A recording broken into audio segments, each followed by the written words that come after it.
Hi guys, welcome to the canal, the English, Portuguese and Literature channel. Oi pessoal, dando sequência aos vídeos de hoje, este é o terceiro e último de hoje. O primeiro que eu já subi no canal é Dicas Avançadas de Inglês, o segundo foi sobre português para negócios, uma dica pequena, mas muito importante, e agora a minha dica de literatura, fechando os 3 vídeos do dia, ok? Bom, é sobre este livro aqui, do Eduardo Galeano, As Veias Abertas da América Latina. Ele foi lançado em 1970 e depois teve um adendo na edição brasileira em 1977, 7 anos depois, que o Galeano faz uma espécie de uma atualização, tá, do que ele escreveu. Ele é uma narrativa não ficcional, né? Uma narrativa histórica, política e econômica de toda a região da América Latina. É um livro, na minha opinião, que deveria ser estudado na escola, para termos uma visão do que representa o pensamento da década de 70 dos movimentos de esquerda, tá? Para conhecermos isso de perto.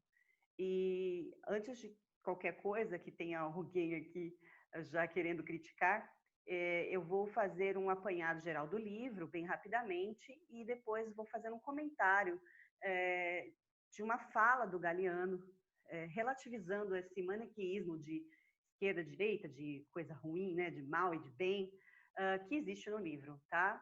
E essa fala dele é de 2010, tá?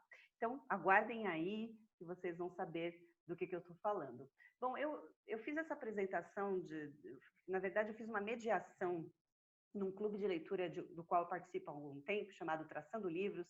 Tem canal, tem página na internet, no Facebook, no Instagram, se vocês quiserem seguir. São meus amigos, tá? Mas existem pessoas que entram, às vezes, nas discussões, pessoas novas, e tem um certo grupo que já está há bastante tempo neste clube de leitura, que já se tornaram meus amigos. Então, nós fazemos discussões todo mês, geralmente no penúltimo domingo do mês. Vocês podem acompanhar os eventos pelo Facebook, tá? Traçando Livros. Bom, eu fiz uma mediação no domingo retrasado, não passado, desculpa, dia 20, sobre este livro. Então, eu vou utilizar o PowerPoint para rapidamente explicar sobre o livro para vocês, que foi o PowerPoint que eu usei nessa apresentação, tá bom? Então, só um minutinho que eu vou compartilhar a minha tela, como eu sempre gosto de fazer. Então, vamos lá. Aqui.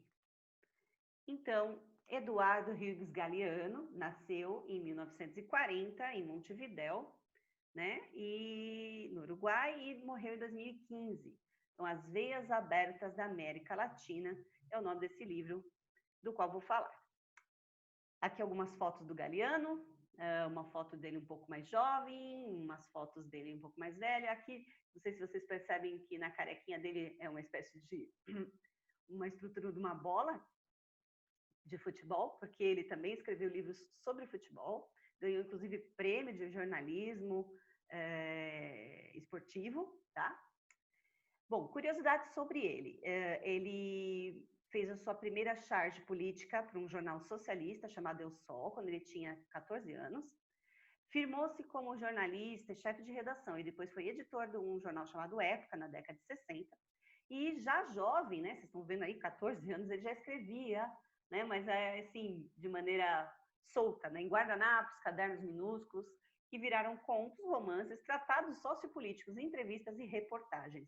Eu pus algumas frases aqui nos slides que não são do livro, deste livro específico, mas que eu gostei muito. Eu achei que são frases fortes, né? Eu gostaria de ler para vocês. Então, sou escritor para ajudar a resgatar as cores e a luz do arco-íris humano, essa coisa mutilada por anos, séculos, milênios de racismo, machismo, guerras e mais. Sim, irmãos, somos muito mais do que aquilo que nos contam. Bom, ele foi exilado, conviveu com guerrilheiros maias, mineiros bolivianos, garimpeiros venezuelanos. Em 1973, ele foi preso devido ao golpe militar uruguaio e depois exilou-se na Argentina. Em 76, ele ficou exilado ainda, só que na Catalunha, e só retornou ao Uruguai, sua terra natal, em 1985, quando acabou o golpe, né, quando acabou a ditadura militar no país. Ele se definia como o cacique de orelha aberta, ou em espanhol, orejas abiertas, ou oreja aberta, um bom ouvinte, né, porque ele conversava com as pessoas do povo, ele se condoía com os seus problemas, né, ele era um ativista social muito intenso, né? Tentava ouvir os problemas dos indígenas, dos pobres, da juventude, né? Ele era contra o narco-estado, o neoliberalismo, a favor da ecologia, da legalização das drogas, falava contra o esquecimento e o resgate, sobre o resgate da memória para um futuro comum. Ou seja, ele era de esquerda, declaradamente, e um ativista militante, certo? Militante social. Os indígenas são um problema apenas para aqueles que lhes negam o direito de ser o que são e, portanto, negam a pluralidade nacional. Bom, isso é um tema muito atual. Ele escreveu em 1970, mas continuamos com este problema até hoje, problema dos indígenas. Recebeu vários títulos, vários prêmios. Eu só coloquei alguns aqui, tá? Um título honoris causa dado por universidades em Cuba, El Salvador, México e Argentina, um prêmio por jornalismo esportivo, como eu disse, Prêmio Internacional de Direitos Humanos em 2006, Prêmio de Extinção do Mercosul em 2008, entre muitos outros. O título honoris causa, não sei se vocês conhecem, mas a pessoa não precisa ter doutorado, nem mestrado, nem ser da faculdade, ela recebe um título honoris causa como se fosse um doutor, vamos dizer assim, uma homenagem acadêmica, tá? Mesmo se a pessoa não é formada naquilo.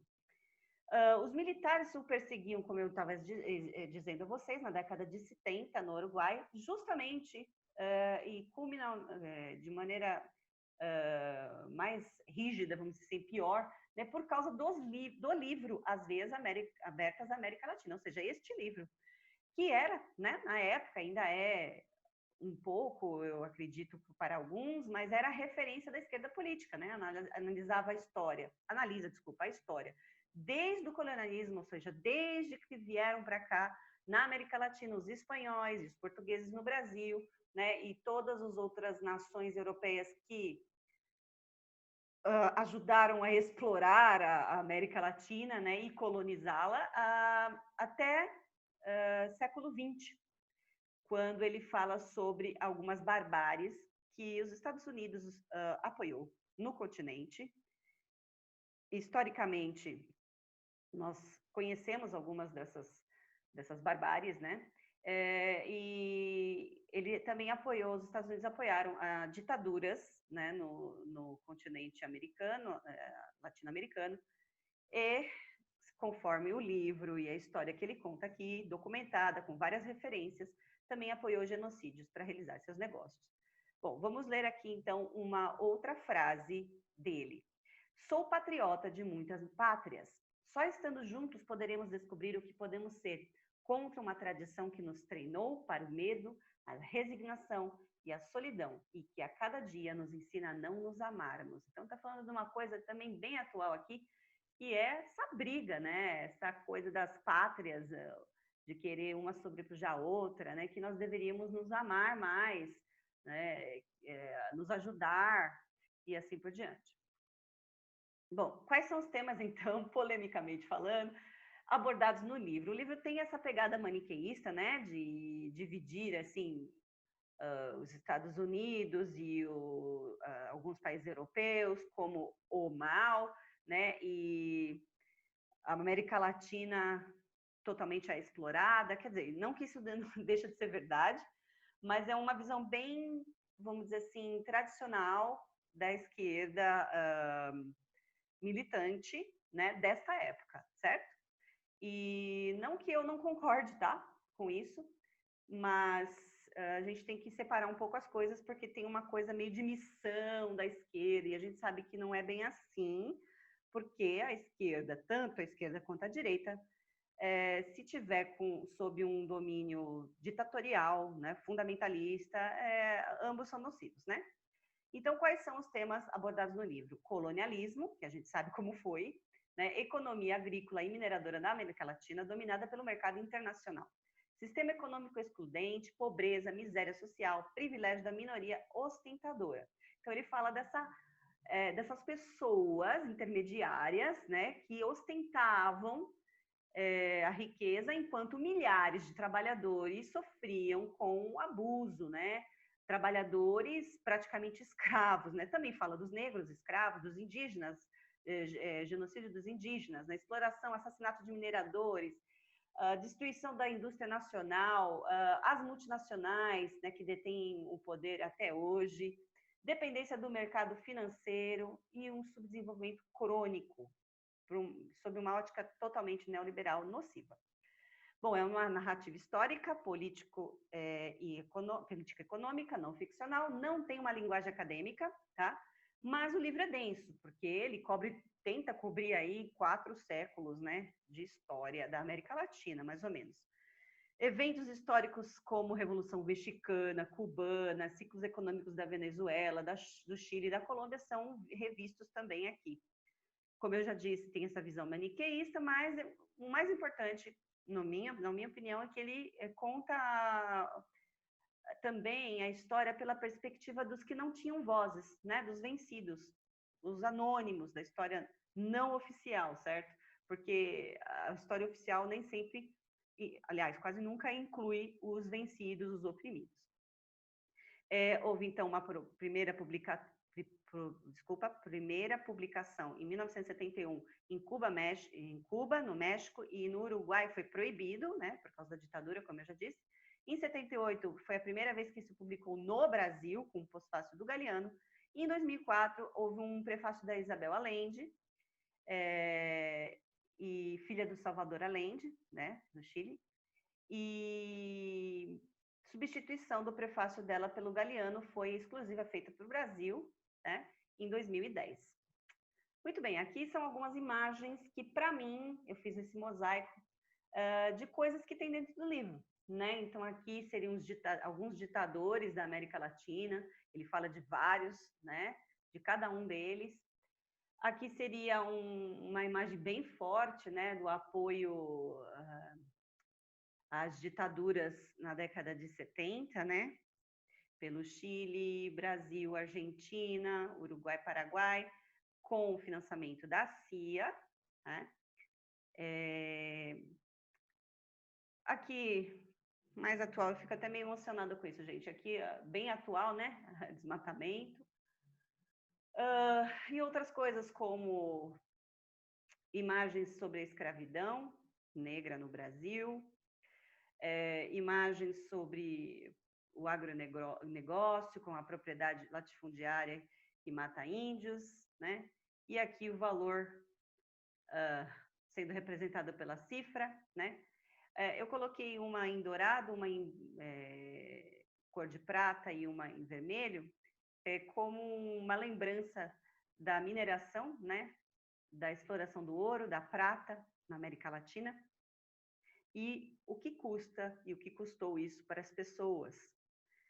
Então, é uma coisa bem forte, né? Em relação ao sangue derramado por causa dessa exploração. Bom, aí, para quem não se sentiu muito confortável com este pequeno relato sobre o livro,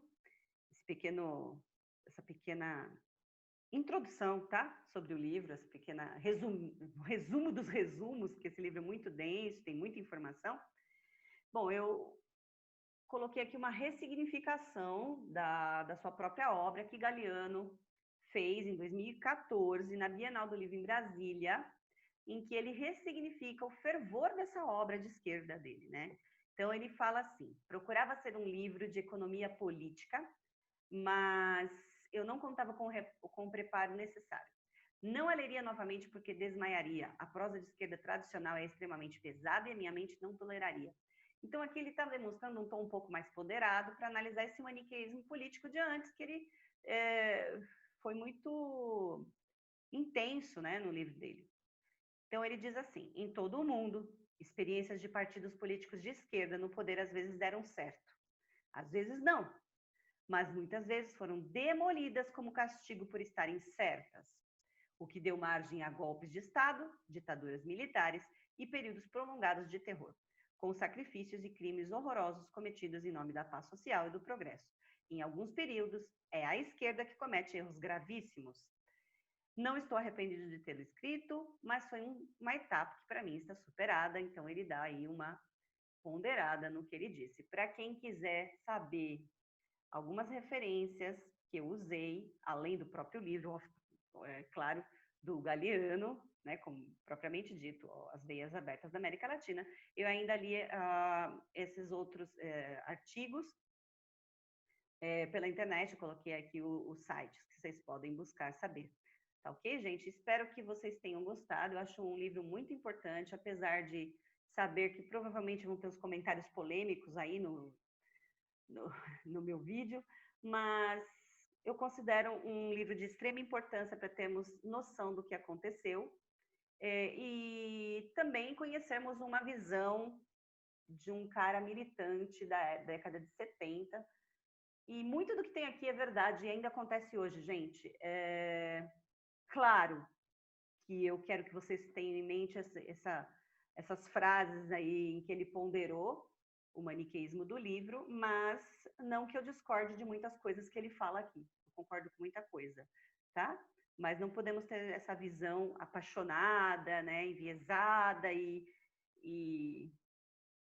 iludida mesmo, de que existe um viés, né, um certo, né? Eu acho que tudo que é radical é perigoso, né? E eu deixo para vocês pensarem. Eu acho que se vocês lerem o livro, vocês vão entender o que eu estou falando, mas essa é apenas a minha humilde opinião e vocês podem ler e conferir aí o que eu indiquei. Espero que vocês gostem, tá bom? E até mais. Esse é o terceiro e último vídeo de hoje.